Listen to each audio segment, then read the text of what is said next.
بے زباں کو جب وہ زباں دیتا ہے، پڑھنے کو پھر قرآن دیتا ہے، بخشنے پہ آئے جب امت کے گناہوں کو، تحفے میں پھر وہ رمضان دیتا ہے۔ رمضان المبارک کی پرنور ساعتوں میں ہم لا رہے ہیں آپ کے لیے پیغام افطار۔ عشرہ رحمت میں پیغام ہوگا حسن اخلاق کا، عشرہ مغفرت میں پیغام ہوگا حسن اعمال کا، اور عشرہ نجات میں پیغام ہوگا حسن احوال کا۔ دیکھنا نہ بھولیے گا پیغام افطار صرف رمضان ٹی وی پر۔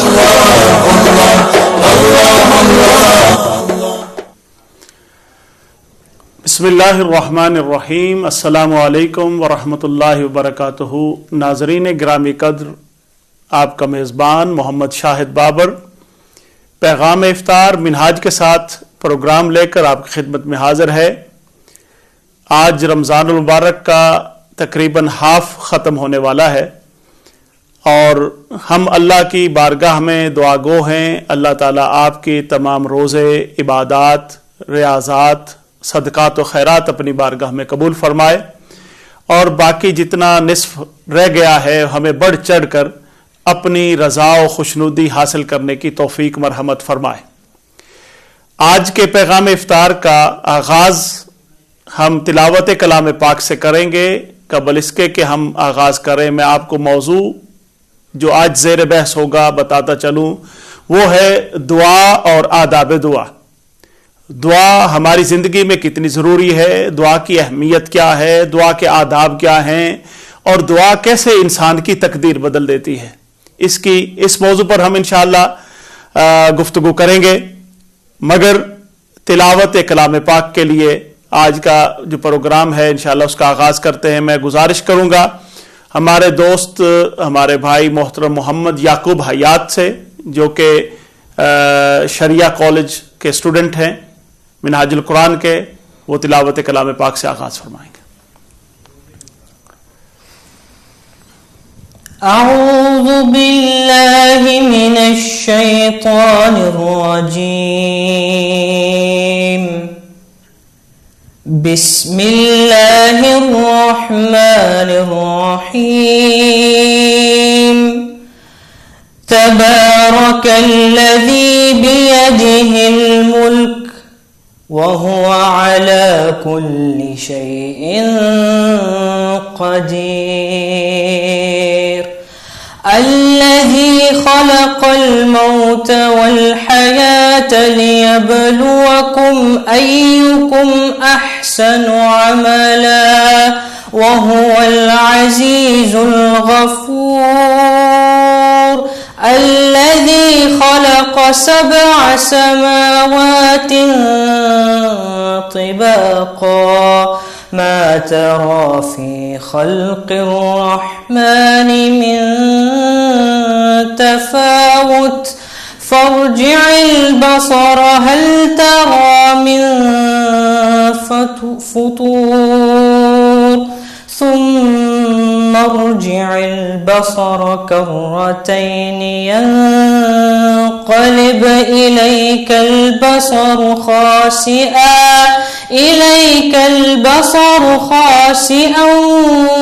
وهو حسير، ولقد زينا السماء الدنيا بمصابيح وجعلناها رجوما للشياطين، واعتدنا لهم عذاب السعير، وللذين كفروا بربهم عذاب جهنم وبئس المصير، إذا ألقوا فيها سمعوا لها شهيقا وهي تفور، تكاد تميز من الغيظ، كلما ألقي فيها فوج سألهم خزنتها ألم ألم يأتكم نذير قالوا بلى قد جاءنا نذير فكذبنا وقلنا ما نزل الله من شيء إن أنتم إلا في ضلال كبير وقالوا لو كنا نسمع أو نعقل ما كنا في أصحاب السعير فاعترفوا بذنبهم فسحقا لأصحاب السعير إن الذين يخشون ربهم بالغيب لهم مغفرة وأجر كبير وأسروا قولكم أو اجهروا به إنه عليم بذات الصدور صدق اللہ العظیم. جب بھی مانگو تو وسیلے سے انہی کے مانگو، جب بھی مانگو تو وسیلے سے انہی کے مانگو، اس وسیلے سے کرم اور بھی دوبالا ہوگا. ناظرین، کوئی شخص خوشی کے لمحات میں اپنے رب، اپنے مولا کے حضور ہدیہ تشکر پیش کرے یا نہ کرے یہ الگ بات ہے، مگر پریشانی اور غمی کے عالم میں وہ اپنے پروردگار کو نہیں بھولتا. اس وقت اس کے دل سے بے ساختہ صدائیں نکلتی ہیں اور ہاتھ بے ساختہ دعا کے لیے اٹھ جاتے ہیں، اس لیے کہ اس کو یہ یقین ہوتا ہے کہ دعا ہمارے ارادوں، ہماری آرزوؤں اور خواہشوں میں قوت و توانائی پیدا کرے گی. اسے یہ یقین ہوتا ہے کہ راہ عمل میں آنے والی مشکلات اور رنج و آلام کو دور کرنے میں دعا بڑا اہم کردار ادا کرے گی، اور وہ اس بات پر ایمان رکھتا ہے کہ دعا سے دل کو سکون کی دولت نصیب ہوتی ہے، اور حالت دعا میں بندہ اپنے خالق و مالک کے انتہائی قریب ہوتا ہے، اور اس حال میں رحمت ایزدی اس کے شریک حال ہو جاتی ہے. ایک سچے مومن کے لیے ضروری ہے کہ وہ تنگی اور آسانی ہر دو حال میں کبھی بھی بارگاہ صمدیت سے اپنے آپ کو بے نیاز نہ سمجھے، ہمیشہ اس کی بارگاہ میں دست دعا پھیلاتا رہے. آج اس اہم موضوع پر شریک گفتگو ہو رہے ہیں ہمارے ساتھ ہمارے انتہائی قابل قدر دوست منہاج القرآن انٹرنیشنل اسٹوک کانفرنس سے منہاج القرآن کا قابل فخر سرمایہ ہیں، ہمارے سینئر دوست ہیں، ہمارے بھائی ہیں محترم علامہ محمد نعیم طارق الحجویری، جو کہ ڈائریکٹر ہیں اسٹوک اینڈ ٹرینٹ میں منہاج القرآن اسٹوک کانفرنس کے. ان کی خدمت میں گزارش ہے کہ وہ ہمیں یہ ہمارے ناظرین کو یہ بتائیں کہ دعا کی کیا ضرورت و اہمیت ہے. جناب نعیم طارق صاحب، السلام علیکم ورحمۃ اللہ. وعلیکم السلام ورحمۃ اللہ وبرکاتہ. علامہ صاحب، آپ کو خوش آمدید کہتے ہیں پیغام افطار منہاج کے ساتھ اس پروگرام میں. جزاک اللہ. ہماری گفتگو کا آج کا موضوع ہے دعا اور آداب دعا، اور اس میں ہم آپ سے یہ پوچھنا چاہیں گے کہ دعا کی کیا اہمیت ہے، دعا انسان کے لیے کتنی ضروری ہے. ماشاءاللہ. نحمده ونصلي ونسلم على سيدنا ومولانا محمد رسوله النبي الأمين الكريم الرؤوف الرحيم. أما بعد، فأعوذ بالله من الشيطان الرجيم. بسم الله الرحمن الرحيم. وإذا سألك عبادي عني فإني قريب أجيب دعوة الداعي إذا دعان فَلْيَسْتَجِيبُوا لِي وَلْيُؤْمِنُوا بِي لَعَلَّهُمْ يَرْشُدُونَ صدق اللہ مولانا العظیم۔ الحمدللہ آپ احباب نے اسکاٹ لینڈ میں گلاسکو میں بیٹھ کے یہ بڑا عظیم الشان اہتمام کیا ہے کرونا وائرس کے لاک ڈاؤن کے دوران، جس کے ذریعے گھر گھر میں تعلیم کا اہتمام اور دین کے پیغام کا اہتمام ہوا ہے۔ وقت چونکہ تھوڑا ہے، میں نے جو آیت کریمہ سورہ بقرہ کی پڑھی ہے، رب کائنات اس میں ہمیں حکم فرما رہے ہیں، ہمیں اس کے بندوں کو ایک تو فرمایا کہ اے محبوب سرکار دو عالم صلی اللہ علیہ وسلم کو مخاطب کر کے اگر میرے بندے آپ سے میرے بارے میں سوال کریں تو آپ فرما دیں، آپ ان کو بتا دیں کہ میں تو ان کے نزدیک ہوں۔ اس کے فوراً بعد فرمایا اجیب دعوت الداعی اذا دعان، میں پکارنے والے کی پکار کا جواب دیتا ہوں۔ تو دعا بیسیکلی پکارنا ہے، اللہ تبارک و تعالیٰ کو مدد کے لیے پکارنا، اس کو کسی بھی اپنی مصیبت، اپنی بلا، اپنی بیماری، اپنی پریشانی، دکھ، درد، غم اور حزن، ان سے نجات حاصل کرنے کے لیے پکارنا۔ تو دعا کا لفظی معنی ہم سب جانتے ہیں، پکارنا ہے۔ رب کائنات یہاں فرما رہے ہیں کہ اے محبوب میں پکارنے والے کی پکار کو یا دعا کرنے والے کی دعا کو سنتا ہوں، اس کا جواب دیتا ہوں، مگر کب؟ جب وہ مجھے پکارے، جب وہ مجھ سے مانگے، دعا کرے۔ تو بیسیکلی جو دعا ہے، ظاہر بات ہے ہم جب رب کائنات کو اپنا مالک و مولا مانتے ہیں، اس کو اپنا رازق مانتے ہیں، اس کو غفور الرحیم مانتے ہیں، تو اس کا تقاضا پھر یہی ہے کہ وہ مالک ہے، ہم اس کے بندے ہیں، ہم غلام ہیں، تو مالک سے ہی مانگا جاتا ہے۔ بندے غلام اپنے مالک سے ہی مانگیں گے، کہاں اور کہاں سے مانگیں گے؟ بے شک بے تو شک غفور الرحیم ہے، وہ بخشنے والا ہے، گناہوں کو معاف کرنے والا ہے۔ تو جب اس کو ہم غفور الرحیم مانگتے ہیں تو اللہ کی ان صفات پر ایمان کا ہی تقاضا یہ ہے کہ ہم اپنے گناہوں کی معافی کے لیے اس سے رجوع کریں، اس سے مانگیں، اس سے دعا کریں۔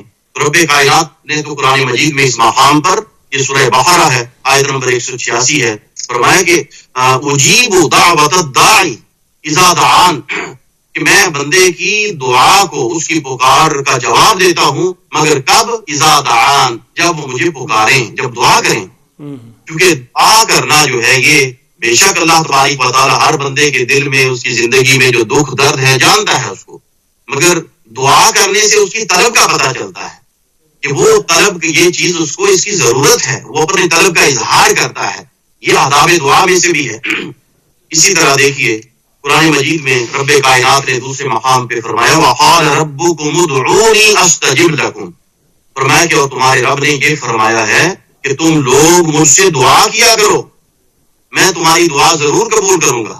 جی تو یہاں بھی کہ دعا کیا کرو، دعا کرو گے تو اللہ تبارک و تعالیٰ رب تمہاری دعاؤں کو قبول کرے گا۔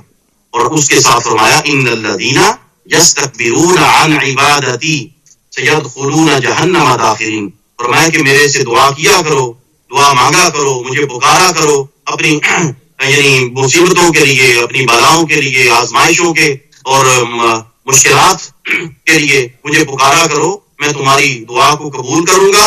اور اس کے بعد اب دیکھیے اس مقام پر یہ سورہ غافر فرمایا کہ بے شک جو لوگ میری بندگی سے سرکشی کرتے ہیں، یعنی دعا کے حکم کے فوراً بعد فرمایا، تو معنی یہ ہے کہ جو اللہ کی بندگی عبادت یعنی دعا کرنے سے، کیونکہ دعا عبادت ہے، آگے اس پہ بات آئے گی انشاءاللہ، تو جو لوگ یعنی میری بارگاہ میں مانگنے سے، پکارنے سے مجھے سرکشی کرتے ہیں، اعراض کرتے ہیں، فرمایا کہ ان کو میں عن قریب دوزخ میں ذلیل ہو کر یعنی وہ داخل ہوں گے۔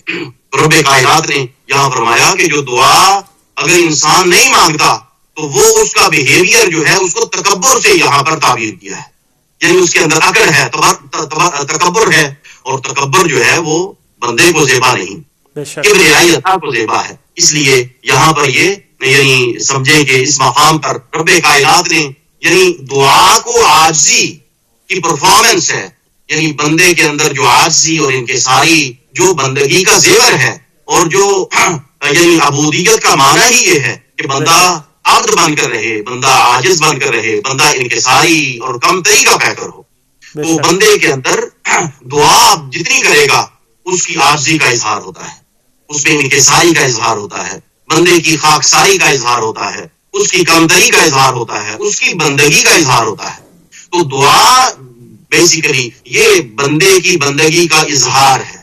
پھر جب ہم یہ دعاؤں کا مطالعہ کرتے ہیں، کیونکہ وقت کم ہے، دعائیں ہم بہت ساری الگ الگ نہیں بیان کر سکتے، تو انشاءاللہ آپ لوگ اس کو آگے پروگراموں میں بیان کرتے رہیں گے. مگر میں یہاں کروں کہ جو دعا بندہ جب اللہ سے کرتا ہے، اور جب انبیاء کی پیغمبروں کی دعائیں ہم قرآن مجید میں پڑھتے ہیں کہ کس طرح وہ اپنے آپ کو اللہ کی بارگاہ میں پیش کرتے ہیں، کتنے کامل انسان ہو کر، گناہوں سے معصوم ہو کر، جب وہ یہ کہتے ہیں ربنا ظلمنا انفسنا وَإِن لَّمْ تَغْفِرْ لَنَا وَتَرْحَمْنَا لَنَكُونَنَّ مِنَ الْخَاسِرِينَ.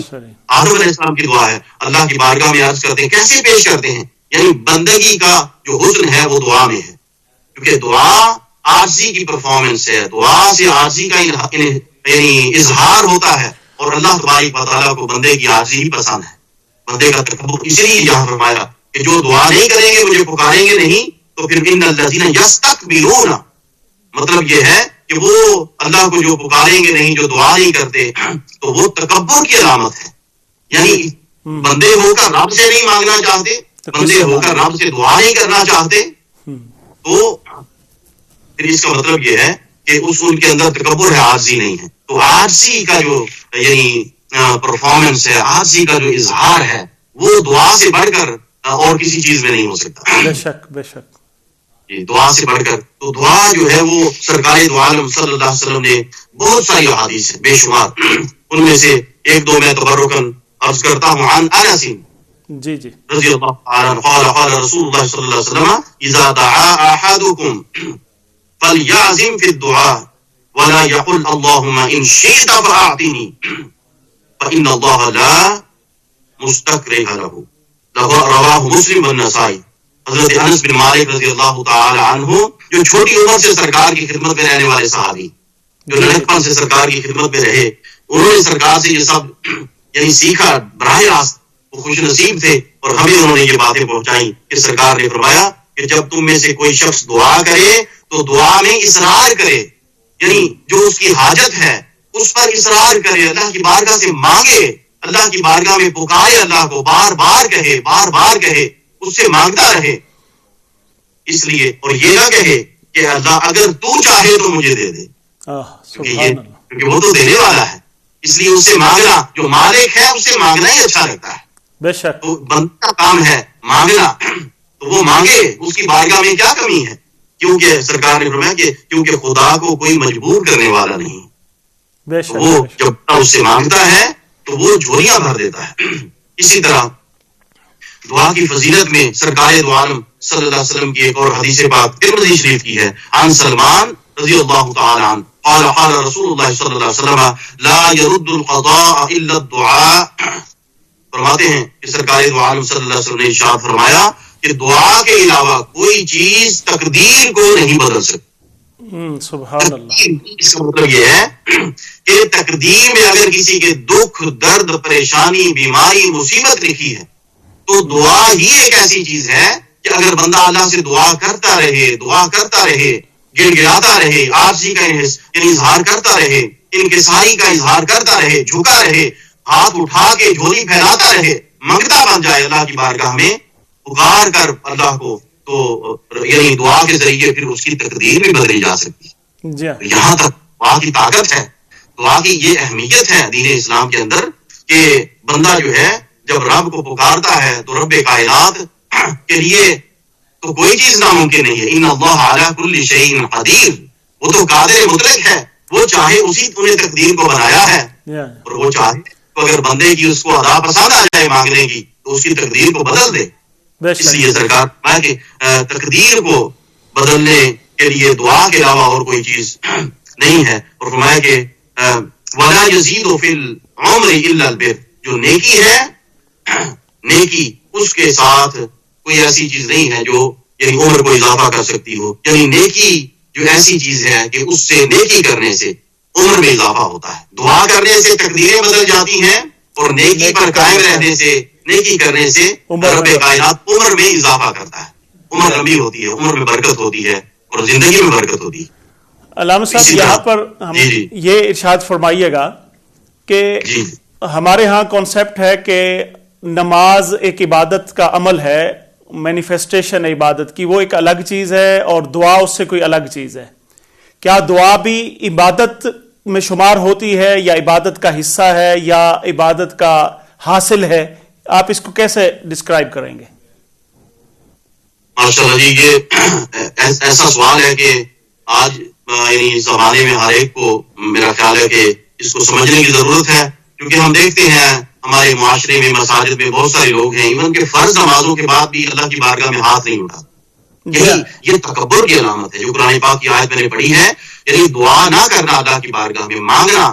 نماز اللہ کی تعریف ہے، اور تعریف کے بعد مانگنا جو ہے، مزہ تو مانگنے کا تعریف کے بعد آتا ہے. جیسے منگا کے دروازے پہ آئے تو پہلے تعریف کرتا ہے، آگے کہتا ہے اللہ نے آپ کو بہت دیا ہے، اللہ نے آپ کو مال و دولت دیا ہے، رزق حلال دیا، آپ سخی ہیں، سخاوت کا صفت دیا ہے، تو میں غریب ہوں، کھانے کا نہیں. تو اللہ کی بارگاہ میں نماز کے ذریعے تعریف و توصیف انسان نے زبان سے بھی کی اور اپنے ارکان سے بھی، اپنے جسم کے اعضاء سے بھی کی.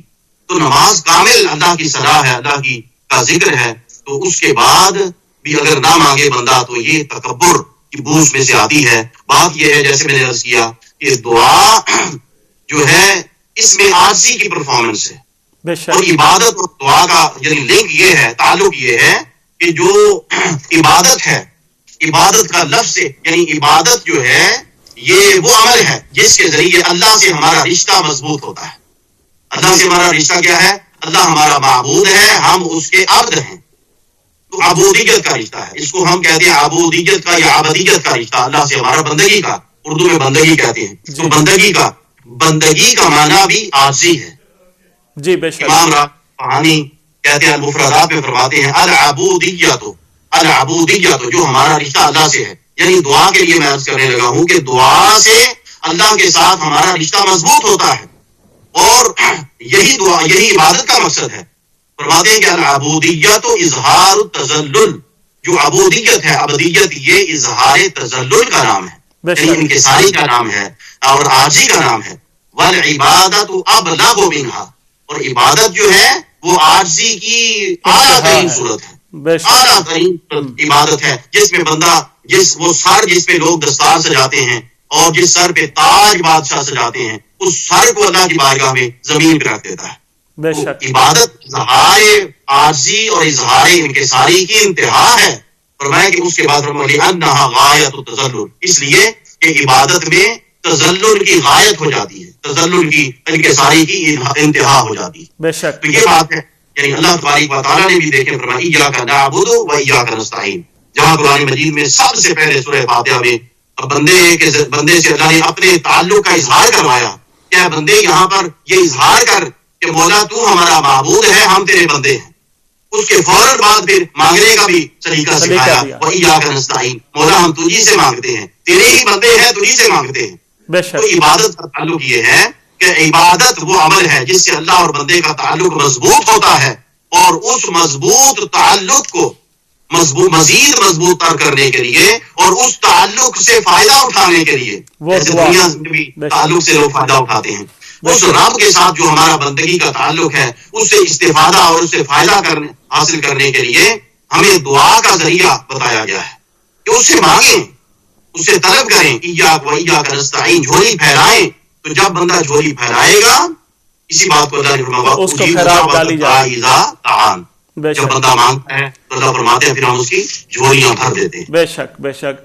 بہت شکریہ علامہ صاحب، آپ نے اپنے قیمتی وقت میں سے وقت نکالا اور ہمارے پروگرام کو زینت بخشی. انشاءاللہ تعالی ہم مزید بھی آپ سے استفادہ کرتے رہیں گے. آپ کا بہت شکریہ. اپنی دعاؤں میں یاد رکھیے گا، ہمیں بھی، ہمارے ناظرین کو بھی. اللہ تعالیٰ پوری انسانیت پہ اپنا کرم فرمائے. ناظرین، اب ہم چلتے ہیں اپنے brother Umar. What do you like just to shed some light on this concept? نبی پاک صلی اللہ علیہ وسلم کی حدیث پاک ہے الدعاء مخ العبادہ. جیسے علامہ صاحب نے اس کی بھی وضاحت کی کہ عبادت کا حصہ تو ہے ہی، مگر یہ مغز عبادت ہے. تو آپ اس کو کس انداز سے دیکھتے ہیں؟ Well, as Allama Sahab mentioned the importance of dua and how Allah subhanahu wa ta'ala has mentioned dua numerous times in the Quran, and it's an important part of our worship. We can't disassociate dua with worship, with any act of worship. Even if you're doing, for example, you go on Hajj, the whole concept of going to Hajj is to get closer to Allah subhanahu wa ta'ala. But what's the point of that? At the end of that, you're still praying to Allah subhanahu wa ta'ala. You're still asking for forgiveness from sins. You're asking for betterment as a person. You're asking for betterment as a society, as a community. So dua is actually central to our religion within each other. Rasulullah sallallahu alayhi wasallam has mentioned it many times that, when you make dua, he's mentioned the adab of dua, he's mentioned when to make dua, he's mentioned how to make dua, what are the methodologies, he's mentioned some of the duas that are mentioned in the Quran as well, and some of the duas that are mentioned by Rasulullah sallallahu alayhi wasallam. So there is a lot of emphasis put on to dua because there are a lot of materials available for dua. مگر ہم دیکھتے ہیں نا کہ دیکھیے اگر مجھے کسی چیز کی ضرورت ہے تو مجھے معلوم ہے کہ عمیر بھائی کے پاس ہے تو مجھے ہیزیٹیشن ہو سکتی ہے میں مانگوں یا نہ مانگوں, ہو سکتا آپ دیں یا نہ دیں, and you can hesitate to ask from someone. مگر ہم تو ہیزیٹیٹ کرتے ہیں اپنے رب سے جس نے ساری نعمتیں ہمیں دی ہیں اور وہ بار بار کہتا ہے کہ تم مانگو تو میں دوں گا. ہم نماز کے بعد اٹھ کر چلے جاتے ہیں. نماز اسپیشلی جمعہ والے دن, مطلب ہے کہ کتنے لوگ اس چیز کو بہتر ہی نہیں کرتے کہ ہم نے دعا مانگنی ہے. نماز کیا اس پر بھی کوئی وعید آئی ہے کہ اگر جو بندہ نماز پڑھے اور اٹھ کر چلا جائے اور دعا نہ مانگے؟ As Allama Sahib mentioned the hadith of Rasulullah sallallahu alaihi wasallam where he's mentioning that the dua needs to be done consistently and over and over and over again. And he mentioned that you need to keep asking Allah subhanahu wa ta'ala, and you don't say, oh Allah, if you so wish, bless us. You don't say that. You ask for it, and it's in Allah subhanahu wa ta'ala's power to grant you whatever he's asking. Now again, see, when you're praying, that this is the time, as Allama Sahib was mentioning, when you pray to Allah subhanahu wa ta'ala, when you submit yourself to Allah subhanahu wa ta'ala, you're bowing down in front of him, you're showing humility. So once you've shown humility, you fulfill the condition of dua, you fulfill an adab, or you fulfill the mannerism of dua. Now once you've done that, now is the time. You've shown your Lord that you're worshipping him, you've shown your Lord that you've submitted to him in humility, in humbleness. Now what happens is we say salam after the salah and then we disappear. Well, that was the time when you were closest to Allah subhanahu wa ta'ala. That was the time when you had done your worship, when you had acted on the command of Allah subhanahu wa ta'ala. Now is the time for you to ask him, because Rasulullah sallallahu alaihi wasallam said that praise Allah subhanahu wa ta'ala before you actually make any dua. So after salah is the perfect time to make dua. لینے کا time آئے تو آپ ناگاہ گر گئے سجدے میں جب وقت قیام آیا. ناظرین, یہاں پر وقت ہوا ایک شارٹ بریک کا. ابھی آپ کہیں نہ جائیے گا, ہمارے ساتھ رہیے, انشاءاللہ ملتے ہیں ایک شارٹ بریک کے بعد. ویلکم بیک ناظرین. یا صاحب الجمال و یا سید البشر من وجهك المنير لقد نور القمر لا يمكن الثناء كما كان حقه بعد از خدا بزرگ توئی قصہ مختصر. ناظرین, ہمیں جوائن کیا ہے برنلے سے یو کے کی ایک بہت خوبصورت آواز, جو کہ گلشن رسول صلی اللہ علیہ وسلم کے پھول بھی ہیں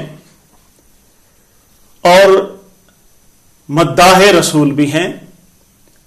میری مراد سید فیض رسول شاہ صاحب ہیں برلے سے.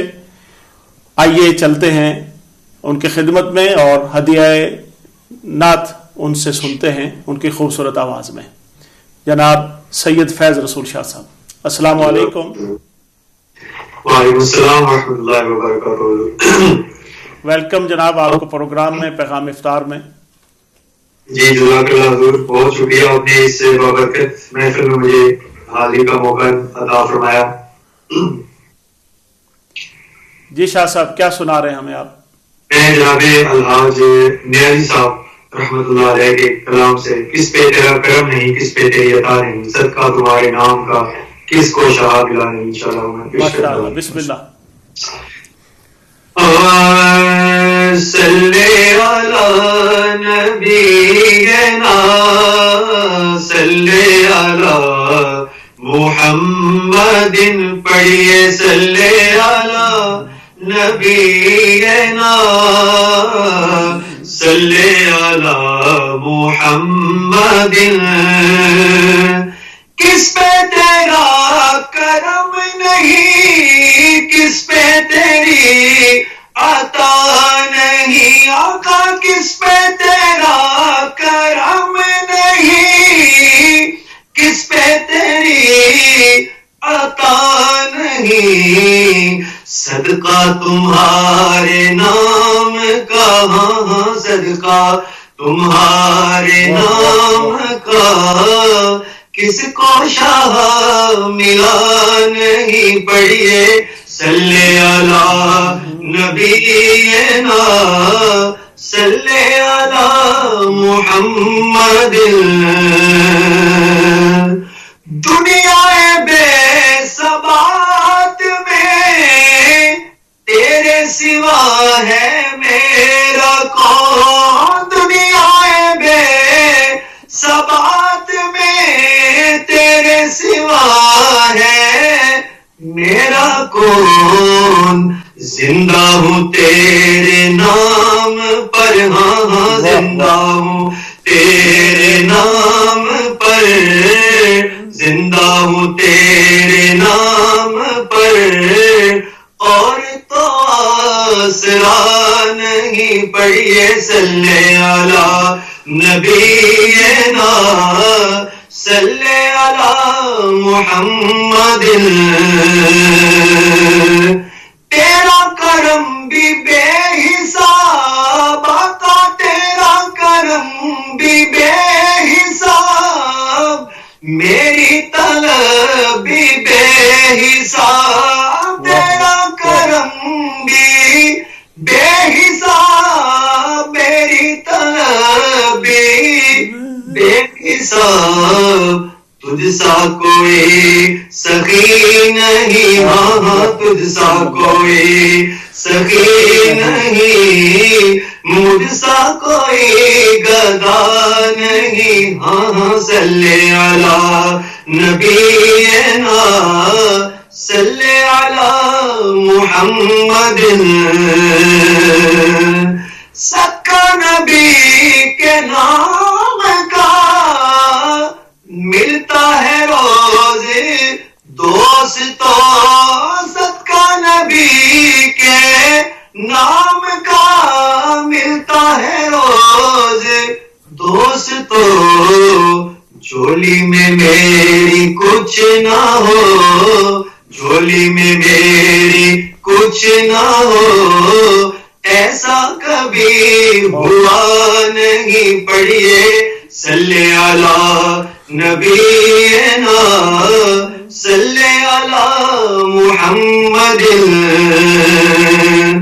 دونوں جہاں کی نعمتیں مجھ کو نیازی مل گئی دونوں جہاں کی نعمتیں مجھ کو نیازی مل گئی صدقہ نبی کی آل کا ہاں صدقہ نبی کی آل کا جولی میں میری کیا نہیں پڑھیے صلی علی نبینا صلی علی محمد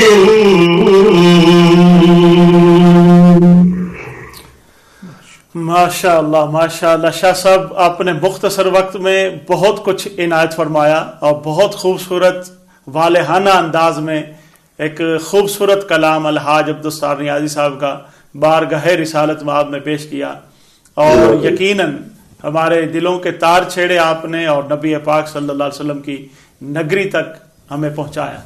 اللہ تعالیٰ آپ کا ذوق اس کو دوبالا کرے, آپ کے علم و عمل میں مزید برکتیں نصیب فرمائے. انشاءاللہ ہم آپ کے اس خوبصورت انداز سے مستفید ہوتے رہیں گے, آپ کو دوبارہ بھی انشاءاللہ تکلیف دیں گے اور اپنے ناظرین ہمارے ناظرین پیغام افطار کے انشاءاللہ تعالیٰ آپ کو سنتے رہیں گے.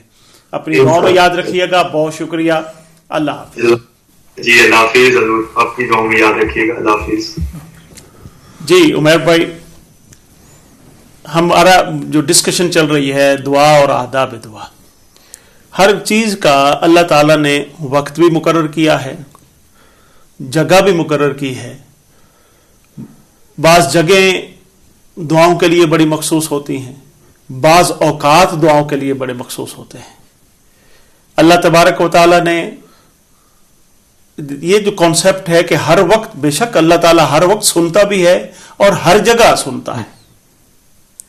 ہم نے ہر چیز کو گڑبڑ کر دیا ہے، مگر اللہ تبارک و تعالیٰ نے کچھ ہر چیز کے اندر کچھ اسپیسیفکیشنز رکھی ہیں، کچھ مخصوص چیزیں رکھی ہیں.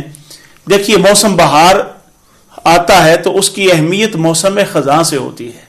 موسم بہار آتا ہے تو پھل پھول لگتے ہیں، ہر طرف ہریالی ہوتی ہے، تو پتہ لگتا ہے کہ یہ پھولوں کا موسم ہے. بالکل اسی طرح رمضان المبارک کا مہینہ آتا ہے تو یہ ایمان پر بہار کا موسم آتا ہے. ہر پھل ہر موسم میں نہیں ہوتا. بالکل ہر چیز کی ایک خاص اللہ تعالیٰ نے.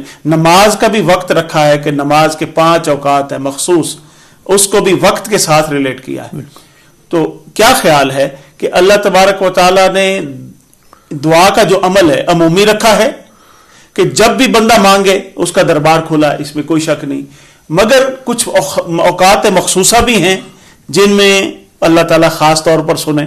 بندہ جب دعا مانگے اس کو گارنٹی ہو کہ اس وقت میں مانگی گئی دعا انشاءاللہ تعالیٰ رد نہیں ہوگی. کیا ارشاد فرمائیں گے آپ؟ Well, as you mentioned, the concept of time within the religion of Islam is very, very important. And Huzur Qibla, Shaykh al-Islam, Dr. Tahir al-Qadri did a series of lectures on the importance of time as well. 7 or 8 lectures. 7 or 8 lectures just about time and how to utilize time. Very important lectures. I must recommend them. And then within that, I mean, as you said, you mentioned Salah, you mentioned the Ramadan. Ramadan comes at a certain time of the year. Hajj as well. Zakah is related to time, that you have to have one whole year of nisab and then you can pay zakah on it. So all of that is related to time. So with dua as well, it's the same case. Now, as you mentioned, dua is accepted at any time. It's within Allah's power to accept dua at any point in time. But there are mentioned times within the sunnah of Rasulullah sallallahu alaihi wasallam and within the Quran that are specific, and in those times your connection with Allah subhanahu wa ta'ala is stronger. Your connection is more direct in that time. So those times Allah subhanahu wa ta'ala has chosen and dua will be accepted in that time. So Allah subhanahu wa ta'ala says in the Quran, وَالْمُسْتَغْفِرِينَ بِالْأَسْحَارِ. Now he's talking about those people who have attained the maqam of being in paradise, who have attained that status, and he's describing their qualities. And one of their qualities, as mentioned in Surah Al-Imran, is that they rise in the late hours of the night to implore Allah's pardon. So they are asking for Allah's forgiveness at the late hours of the night. And those late hours of the night through sunnah is a special time where Allah subhanahu wa ta'ala is listening to our du'as. That is the exactly time nowadays we are doing the suhoor. Yeah.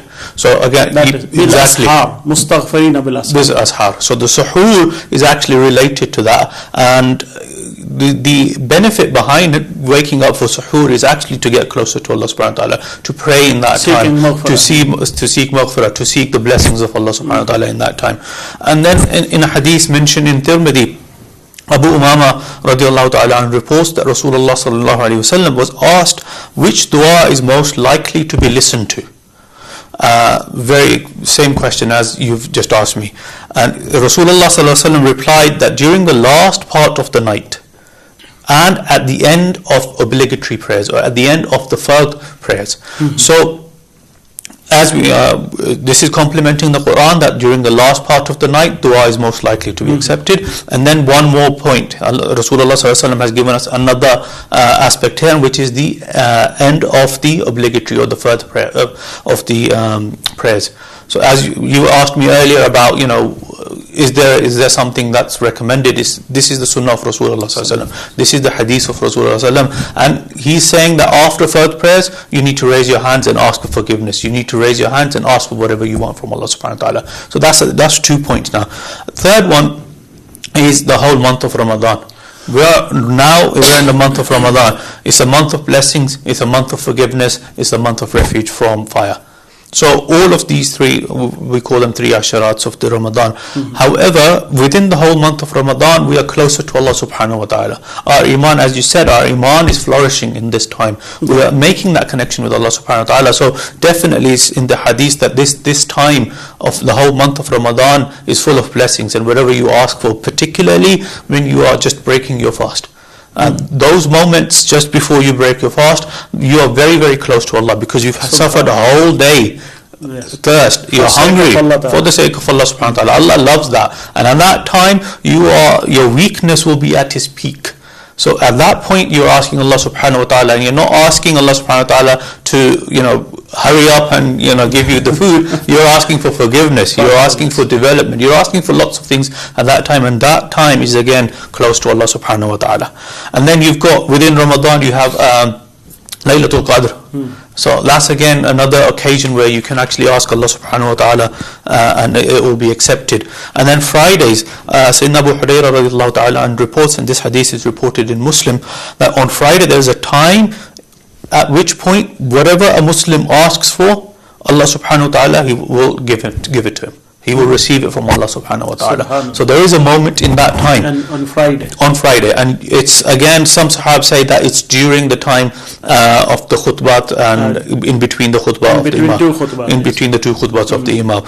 So, again, in that moment, whatever you ask for Allah subhanahu wa ta'ala, Allah subhanahu wa ta'ala will give you. Our teacher is just passed away, as Sheikh Muhammad Ashraf Jalali rahmatullah ta'ala, when we used to student in Minhaj University. So he used to say, while I sit in between two khutbahs on Jummah, so I just make this dua, Rabbana atina fid dunya hasana wa fil akhirati hasana. So that is very comprehensive dua. You are asking for this betterness of this dunya and hereafter. Very comprehensive. MashaAllah, it's mentioned in the Quran as well. Yes. Wa alaikum assalam wa rahmatullahi wa barakatuhu. جی علامہ صاحب، میں نے ایک سوال پوچھنا تھا. جی فرمائیں. جیسے عمیر بھائی نے بھی بیان کیا، آپ بھی بیان کر رہے ہیں کہ جو دعا ہے یہ مخصوص اوقات میں تو زیادہ مقبول ہوتی ہے، ویسے تو ہر وقت بھی کر سکتے ہیں. تو اسی طرح میں نے پوچھنا تھا کہ کوئی ایسی جگہ بھی خاص طور پہ ہوتی ہیں کہ جہاں پہ دعا زیادہ قبول ہوتی ہے، یا جس جگہ بھی دعا مانگے تو اس کا ایک ہی درجہ ہے؟ ہاں، یہ بڑا اہم سوال ہے. انشاءاللہ بس اس کے بعد آپ کو انشاءاللہ اس کا جواب دیتے ہیں. بہت شکریہ جوائن کرنے کا. And Sayyidina Abu Hurairah radiallahu ta'ala, and he mentions again, this is reported in Abu Dawud, that a servant is close to his Lord whilst in prostration. So supplicate abundantly whilst in prostration. So when you're in sajda, that you're the closest, at that point you're closest to Allah subhanahu wa ta'ala. Now, just want to mention one thing here. Why are you closest to Allah subhanahu wa ta'ala? Because you are at the most humble position in prayer at that time. Your head is against the ground, and you're saying, oh my Lord, I am prostrating before you. Every little being, every surrender, the whole body is surrendering in front of Allah subhanahu wa ta'ala. That's the most vulnerable position that you can be in. And in this humility, you're closest to Allah subhanahu wa ta'ala. So Rasulullah sallallahu alaihi wasallam said that at that point you're closest to Allah subhanahu wa ta'ala, and at that point whatever you should supplicate abundantly, you should make du'as abundantly, you should make the most du'as in that position, because you're closest to Allah subhanahu wa ta'ala. So all of these things that we're talking about, they have to do with closeness to Allah subhanahu wa ta'ala. Now, maqam as well, so places like the house of Allah subhanahu wa ta'ala, Kaaba. There can be nothing bigger than more sacred for us than the Kaaba. Unfortunately at this time we're not able to go, but alhamdulillah, inshallah, Allah will make it that we will be visiting one day soon. And that, again, anything you do there. And then Maqam Ibrahim, Allah subhanahu wa ta'ala mentions in the Quran that you should pray at Maqam Ibrahim. Why should we pray at Maqam Ibrahim? وَاتَّخِذُوا مِن مَقَامِ إِبْرَاهِيمَ مُصَلًّى. Yeah. So why should we pray at Maqam Ibrahim? Well, face towards the Maqam Ibrahim. Yeah. So Maqam Ibrahim must be in front of you. Must be in front of you. Well, because that point, this is the place where Ibrahim alayhi salam stood and made dua to Allah subhanahu wa ta'ala. So Allah subhanahu wa ta'ala loved that place. Allah subhanahu wa ta'ala, because of He's associated that with His Prophet. And because of that association with the Prophet, we can, when we pray to Allah subhanahu wa ta'ala, when we pray there, Allah subhanahu wa ta'ala gives us reward for that and accepts our du'as. And then Masjid al-Nabi sallallahu alayhi wa sallam, you go to Rasulullah sallallahu alayhi wa sallam, and I mentioned the hadith, I mentioned the exchange between Imam Malik and Abu Ja'far. Yes, yesterday. Just yesterday. And yeah, so in that again, Imam Malik, this is the way of Imam Malik. He says, pray facing Rasulullah sallallahu alayhi wa sallam, because Allah subhanahu wa ta'ala has ordered us to go to Rasulullah sallallahu alayhi wa sallam and ask for forgiveness at that point. So these are some of the things. And then as I mentioned earlier about Arafah as well, it's in the hadith that on the day of Arafah, the best of du'as is on the day of Arafah. Again, is to do both. You can do it if you're not there, but if you're there, then that's an extra additional step that you've taken close to Allah subhanahu wa ta'ala. And then the last thing I want to mention in this point is that the time between adhan and iqamah. So when a person goes, that is very important. Because what we do is we try to get there just as, even for Friday prayers, just as Imam is starting the khutbah, or if we don't want to listen to the khutbah, just as Imam is going to start saying Allahu Akbar Takbir Tahrima to start the prayers. We shouldn't be doing that, because we missed a lot of things while we go for joining the prayer. Yeah. If you go earlier, yeah, and listen the khutbah, you will get a lot of knowledge from that khutbah, and you will sit and you will seek a lot of blessings. During that time, you will get the blessings of collectivity in the mosque. Yes. Jamaat. And you are sitting and you are waiting for Jamaat. Yeah. While you heard azan and you came to the mosque, and while you are sitting and waiting for Jamaat. For Jamaat, yeah. And so in between iqamat and azan. Again, you're trying to get close to Allah subhanahu wa ta'ala. Why are you waiting? Because you want to get close to Allah subhanahu wa ta'ala. You want to follow the commands of Allah subhanahu wa ta'ala and offer your prayer in congregation. So that time is, again, Rasulullah sallallahu alaihi wasallam said, this is mentioned in Tirmidhi, that time is going to be, the dua is never rejected in that time. Now, I mentioned all of these things about where the du'as, what points are du'as acceptable. Now, could you please explain to us how do we make the du'a, and what are the mannerisms of du'a? اس سے پہلے میں آپ کی یہ دعا کے جو آداب ہیں یا مینرز ہیں اس کی طرف ہم چلیں. آپ نے جو بڑا اچھا اس کو کنکلوڈ کیا ہے, اور امتیاز صاحب کے کوشچن کو بھی آپ نے ایڈریس کیا کہ مختلف پلیسز ہیں کہ ان کی بھی امپورٹنس ہے. جس طرح اوقات کی اہمیت ہے اوقات کی, اسی طرح مقامات کی بھی اہمیت ہے. آپ نے حرمین شریفین کی بات کی, بیت المقدس شریف کی بات ہے. اسی طرح اولیاء صلحاء کے مزارات بھی ہیں. وہاں پر بھی جا کر جب آپ دعا مانگتے ہیں تو ان اللہ کے نیک بزرگوں کی صحبت میں مانگی ہوئی دعا بھی کبھی رد نہیں ہوتی, وہ قبول ہوتی ہے. قرآن پاک میں آپ دیکھیے کہ قرآن پاک میں حضرت زکریا علیہ السلام کی دعاؤں کا ذکر آیا, بالکل, اور پیغمبروں کی دعاؤں کا ذکر آیا. حضرت زکریا علیہ السلام ساری زندگی دعا مانگتے رہے, یا اللہ مجھے بیٹا عطا فرما. سورہ مریم کی ابتدا یہاں سے ہوتی ہے, رب ہب لی من لدنک ولیہ. ان کی دعا ہے رب ہب لی من لدنک ولیہ یرثنی و یرث من آل یعقوب واجعلہ رب رضیہ. یہ دعا کب قبول ہوئی؟ جب انہوں نے حضرت مریم, اب وہ حضرت مریم جو ہیں وہ نبی نہیں ہیں جی, وہ اللہ کی ایک صالح بندی ہیں, نیک بندی ہیں, صالحہ ہیں اور ولیہ ہیں, اور نبی کی ماں ہے, سیدنا عیسیٰ علیہ السلام کی والدہ ہیں. تو ان کی جب کفالت لی تو ان کا جس حجرے میں وہ وہاں پر عبادت کرتی تھیں, بیٹھتی تھیں اور رب کو یاد کرتی تھیں, اور وہاں پر اللہ سے واصل رہتی تھیں. اب وہ حضرت زکریا کا معمول یہ تھا کہ وہ دروازہ بند کر کے چلے جاتے اور اپنے کام کاج کے, اور وہاں پر کوئی کھڑکی, کوئی روشن دان, کوئی ایسی چیز نہیں تھی جس سے کوئی لین دین ہو سکے, یا کوئی وہاں پر کوئی آ کر کوئی چیزیں رکھ جاتا ہو, ایسا بھی معمول نہیں تھا. حضرت زکریا علیہ السلام جب واپس آتے تو وہاں پر ان کے پاس فروٹ ہوتے, بالکل, پھل پاتے, اور پھل بھی ایسے جو اس موسم میں اور اس ایریے میں نہیں پائے جاتے, بالکل, وہ پھل بھی ان کے پاس موجود ہوتے. تو وہ پوچھتے کہ مریم یا مریم ان اللہ کے حاضر, یہ پھل فروٹ کہاں سے آئے ہیں؟ تو وہ عرض کرتی ہذا من ربی, یہ اللہ کی طرف سے, یہ اللہ تعالیٰ نے مجھے عنایت فرمائے.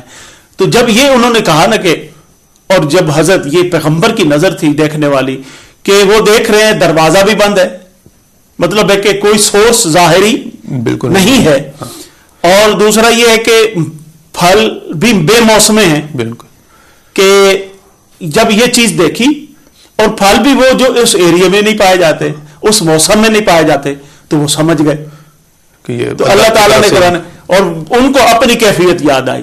اور یہ کہ میں بوڑھا ہو چکا ہوں, میری بیوی بھی بوڑھی ہو چکی ہے, اور ہمارے لیے اولاد کا کوئی دروازہ کھلا نہیں ہے, بند ہے, اور بے موسم ہمارے اس موسم میں اولاد ہو بھی نہیں سکتی. تو انہوں نے پھر اللہ کی بارگاہ میں وہاں پر ہنالک دعا زکریا ربہ, وہیں پر کھڑے ہو کر حضرت مریم کی جگہ پر کھڑے ہو کر انہوں نے دعا کی. تو اللہ تعالیٰ نے فرمایا کہ فبشر یا زکریا انا نبشرک بغلام اسمہ یحییٰ, اے زکریا اب ہم آپ کو یحییٰ کی خوشخبری دیتے ہیں. تو جب اولیاء کے مقامات پر, صلحاء کے مقامات پر, اور ایسے مقامات پر جیسے بیت المقدس کا اللہ تعالیٰ نے سبحان الذی اسری بعبدہ لیلا من المسجد الحرام الی المسجد الاقصی الذی بارکنا حولہ, کہ جس کا ہم نے ارد گرد ہال جو ہے, جس کا ماحول جو ہے وہ ہم نے بابرکت بنا دیا ہے. کس وجہ سے؟ وہاں پہ انبیاء کرام کے مقابر ہیں, انبیاء کرام کے مزارات ہیں. بالکل. تو اس وجہ سے عرفات میں جو آپ نے مینشن کیا, وہاں پر دعائیں قبول کیوں ہوتی ہیں؟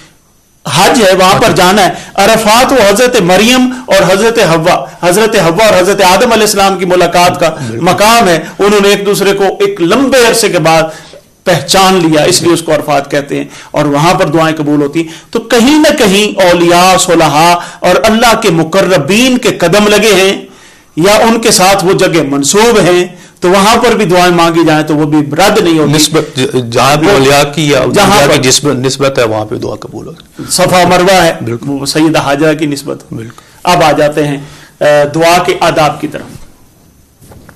دعا کے آداب میں دیکھیے کہ سب سے پہلا ادب یہ ہے کہ, اور حضور نبی کریم صلی اللہ علیہ وسلم کی یہ سنت بھی ہے, اور یہ کہ انسان قبلہ کوشش کرے کہ قبلہ روح ہو کر بیٹھے دعا کے لیے. جی.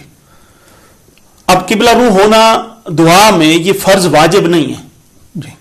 بھئی اگر آپ دعا میں بیٹھے ہیں, اور نماز میں نبی پاک صلی اللہ علیہ وسلم کی یہ بھی سنت ہے, جب نماز سلام پھیرتے جماعت کے ساتھ تو آپ اپنا رخ انور صحابہ کی طرف, مقتدیوں کی طرف کر لیتے, یہ بھی سنت ہے.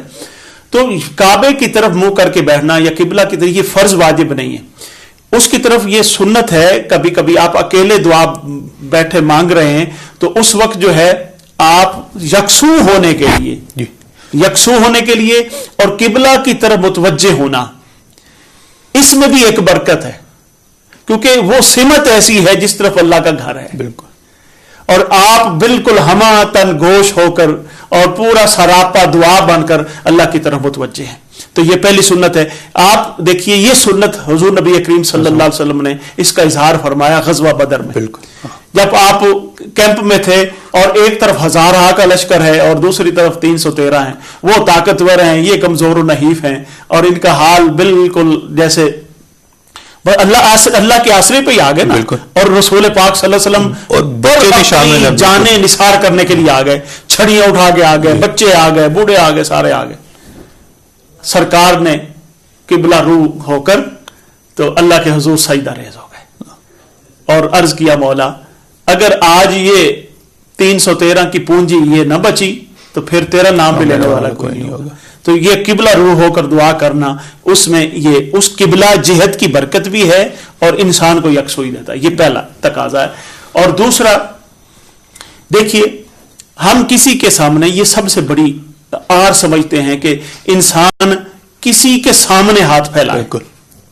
انسان کے سامنے, جی رب کے سامنے ہاتھ پھیلانا آر نہیں ہے, یہ قابل عزت ہے. یہ انسان کی, بندے کی عزت اس میں ہے, اس کا مقام اس میں ہے کہ وہ اللہ کے سامنے ہاتھ پھیلائے, اپنے خالق و مالک کے سامنے. تو ہاتھ اٹھا کر دعا کرنا, ہاتھ پھیلا کر دعا کرنا, ایسے پھیلانا بھی اور ایسے رکھنا بھی, ہر طرح نبی پاک صلی اللہ علیہ وسلم نے. حضرت ابو موسیٰ الاشعری رضی اللہ عنہ بیان کرتے ہیں, دعا النبی ثم رفع یدیہ,